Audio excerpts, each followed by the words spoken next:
Welcome to my channel. Today we will be talking about the topic of using the Emma Finance app with multiple bank accounts. The straight answer is yes, you absolutely can use Emma with multiple bank accounts. In fact, that's one of the app's core functions. Emma is a money management app designed to give you a complete view of your finances by connecting to various accounts from different providers. It uses open banking technology to link up your current accounts, savings accounts, credit cards, and even investments from most major UK, US, and Canadian banks and other financial institutions.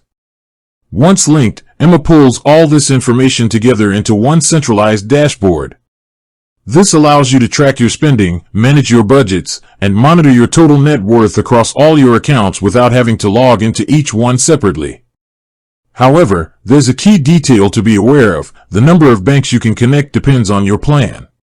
Emma refers to each connection with a financial institution as a bank login.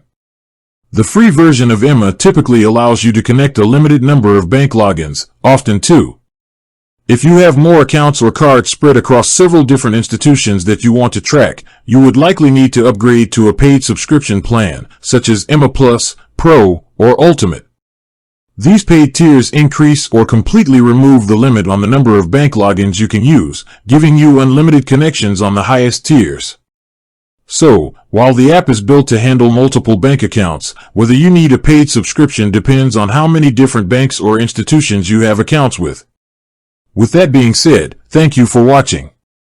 For more finance videos, kindly check my page. Please like, share, comment, and subscribe to my channel. Thank you.